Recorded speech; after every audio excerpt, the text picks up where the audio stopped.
increase on the growing population policy.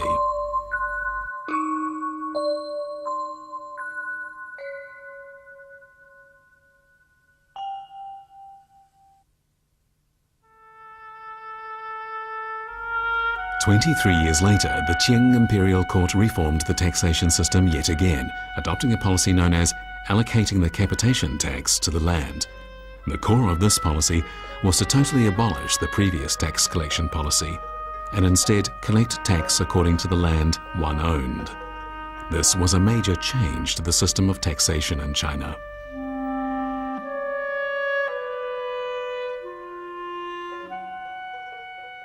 这个政策的话，实际上是对普通百姓的话，特别是对贫穷百姓、丁多地少的百姓有特别大的好处，而对富啊占有大量土地的地主来说呢，他们付出的就更多一些。所以当时说这个政策有利于穷人而不利于富人。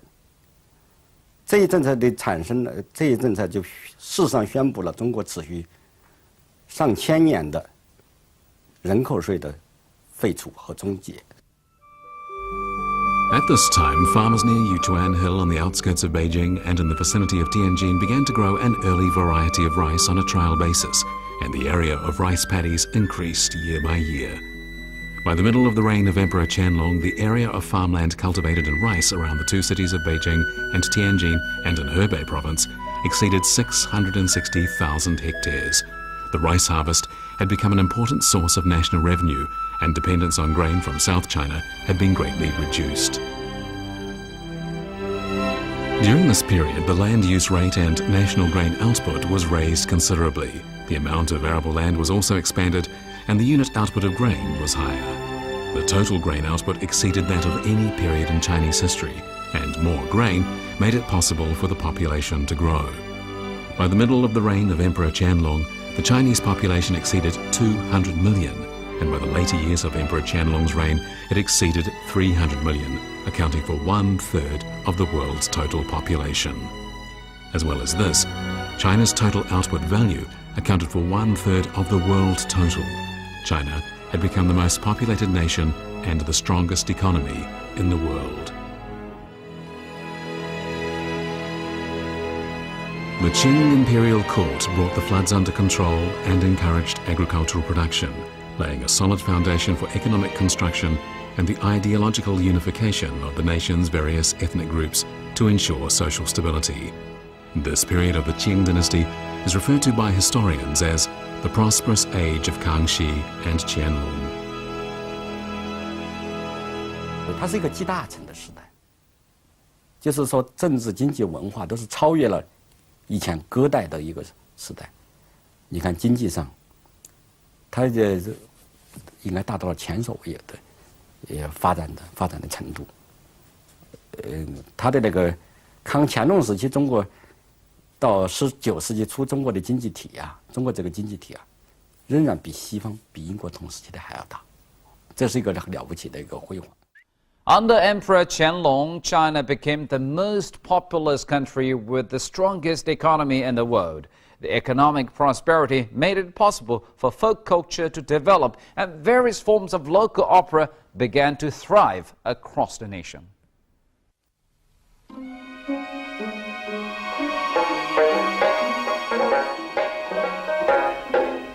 As the population grew, the economy prospered and more cities were built, and urban culture became richer.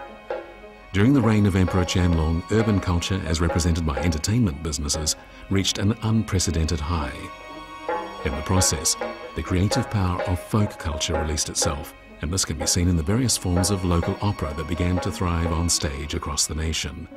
Such regional cultural prosperity had never been seen in previous times.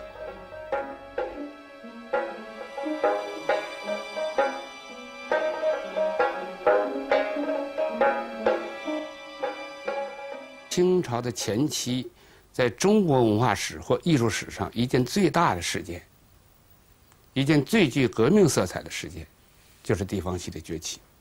之后，地方戏崛起之后，整个中国大地、中华大地，从南到北，从东到西，300-400种声腔，它还是汇聚、碰撞、融合。那时候有2个根据地，一个是北京，一个是扬州。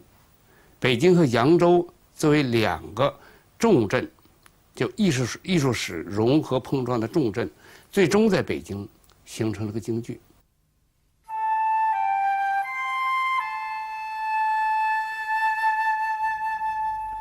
In 1790, the San Qing troupe, a local opera troupe renowned in areas south of the Yangtze River, came to Beijing to perform. And after that, opera culture from south of the Yangtze River began to integrate with that of the north.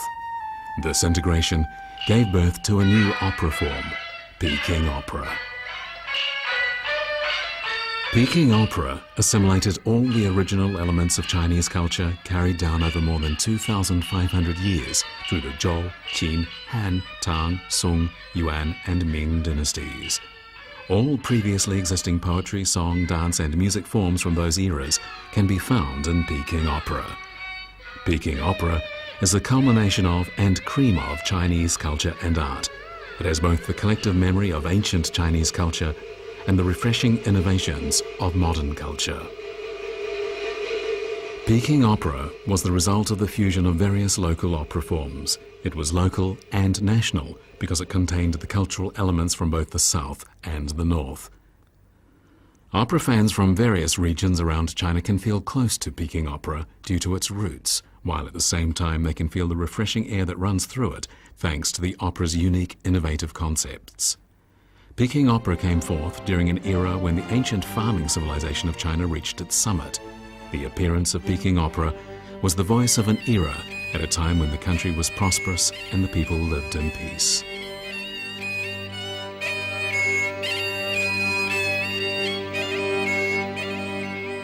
京剧的诞生是整个中华民族，应该是民族的创新能力的一种结果。京剧诞生之前，任何人都没有预料到。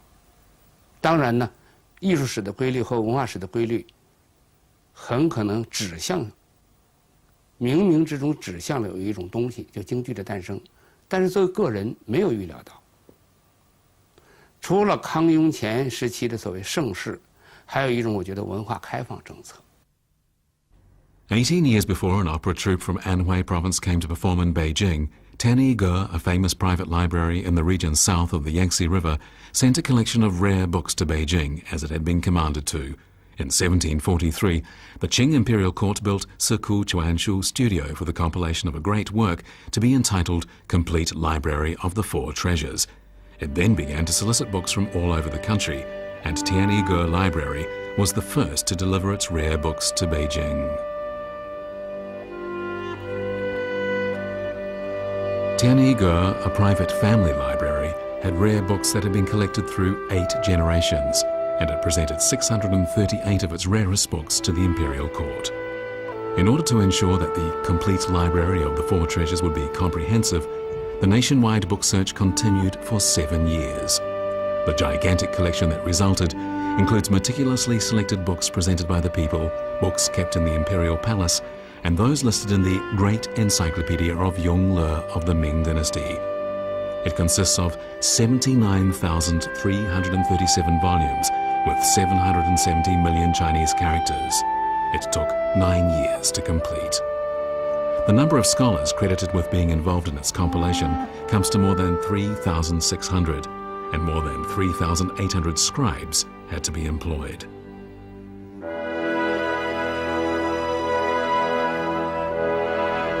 The complete library of the Four Treasures was so huge it could not at the time be printed by press, and so several thousand people were engaged to make 7 handwritten copies, each of which was kept in a different place. This largest of all collections of books from ancient China includes all the main classical works written prior to the reign of Emperor Qianlong. It is known in today's academic circles as the Great Wall of Chinese Culture and the Pyramid of Oriental Culture.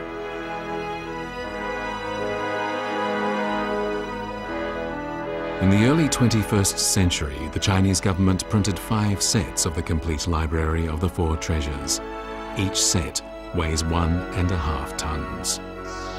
It took more than 600 workers 1 year and 8 months to produce them.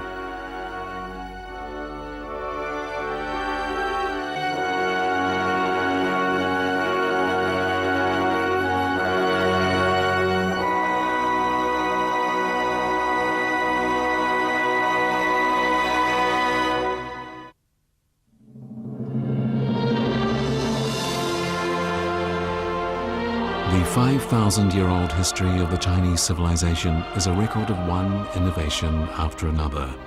It is like a piece of pure gold refined in the fire of primeval chaos, an exquisite piece of jade polished by the harsh weather through eons of time, and a bright pearl of the Chinese nation presented to the crown of the world's civilization.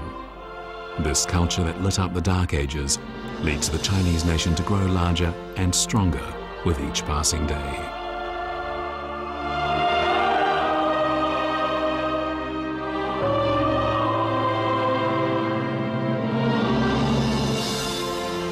As history moves forward, it presents us with challenges, and these challenges have inspired the children of the civilization of the Yellow River to work harder, acquire more knowledge, tap more of their wisdom, and strengthen their spirit of self-reliance and innovation.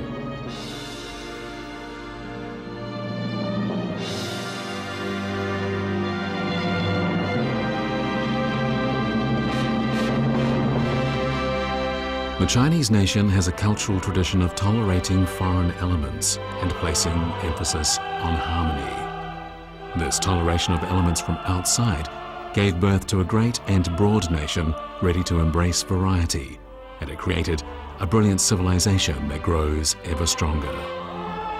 The reverence of social harmony has brought forth a tradition in the Chinese nation of promoting peace and stable development.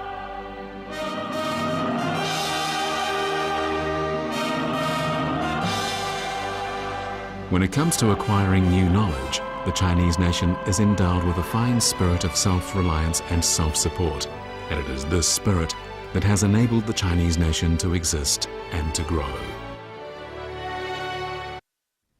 The water conservancy projects, the more efficient approach to farming, and the enlightened ethnic policies, these were key elements in the economic development achieved by the Qing government. Moreover, the adoption of Confucian principles as ideological guidelines unified the national culture and consolidated society. Well, the golden age of Qing brings us to the end of our major series about Chinese civilization, in which we've seen how, throughout 5,000 years of history, China has been at the forefront of innovation and integration. And thank you for staying with us on today's New Frontiers. I'm Ji Xiaojun from CCTV International. Bye for now.